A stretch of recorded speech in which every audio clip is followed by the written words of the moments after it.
And welcome back, Griffon sports fans, to this week's episode of the Fall and Winter Sportscast. I'm your host, Charlie Sample, and I'm glad to be back for yet another week of sports results. The sports season is officially underway as everyone is getting their time to shine.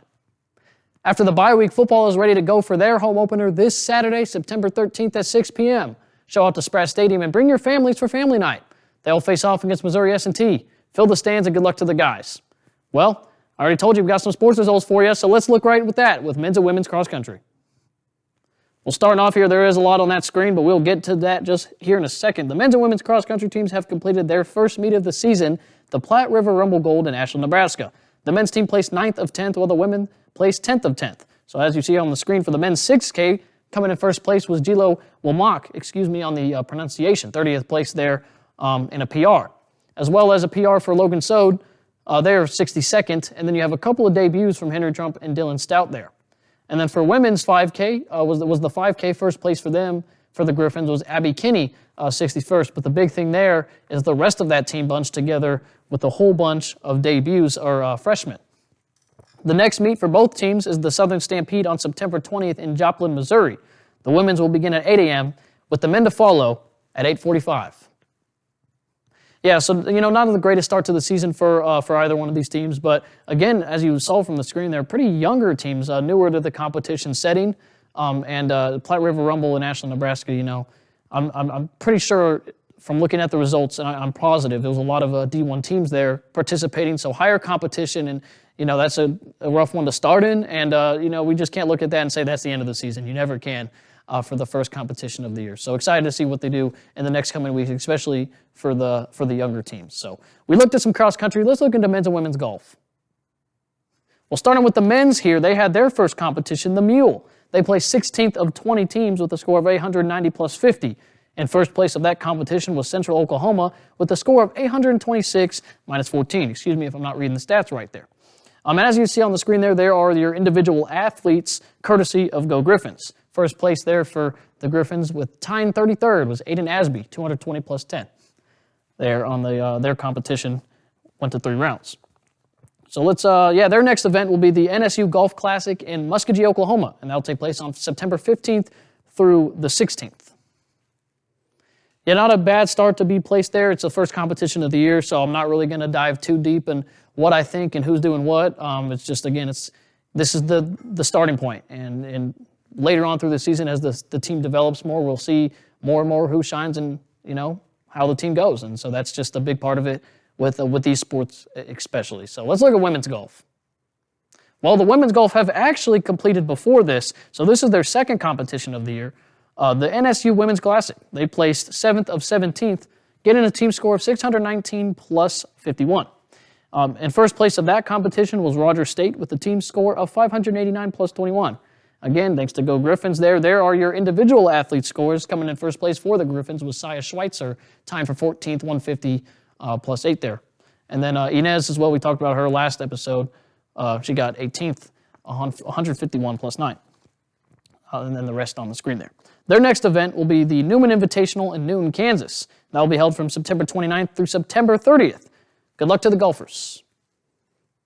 Yeah, so the women's team have actually competed before, so and they had a very good first performance in that first competition. And this one, again, not so bad. So I'm excited to see what this team does. Inez leading that squad, I would say. Shia Schweitzer, again, leading that one in the second competition. So excited to see where the team goes forward for the rest of the season.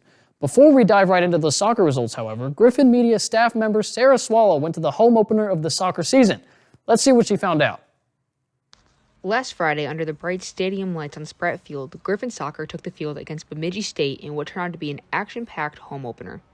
Early in the first half, number 6, Rachel Benavides, put the home team on the board with a goal in the 18th minute of the game, giving the Griffins an early 1-0 lead. The offense held strong throughout the first half, with multiple shots on the goal by number 17, Kendall Kinsley. The Griffins held Bemidji State scoreless throughout the whole first half. Coming out of halftime, number 19, Maddie Harmon, scored off of an assist from Kendall Kinsley, making it 2-0 in the 22nd minute of the second half. The Griffins had a total of 9 shots on goal. Morgan Bird gives praise to the energy on the field. Energy was great all day. Everyone on the field had energy. Everyone on the bench had energy. And when people switched on and off, they came in with energy and really switched up the vibe. And I think it was a great team effort today. Bemidji gave number 1 Morgan Bird her one and only save, only having one shot on goal throughout the whole game. In the end, Griffins came up on top with their home opener with a scoreless 2-0, improving their record 1-0. Next up, they'll face Northern State on Sunday, September 7th. Thanks, Sarah. Now let's take a look into women's soccer results. Well, as Sarah just said, women's soccer has just begun, and with their home opener there against Bemidji State on September 5th, ended in a 2-0 victory for Missouri Western. Rachel Benavides and Maddie Harmon were the two that have the goal of that game.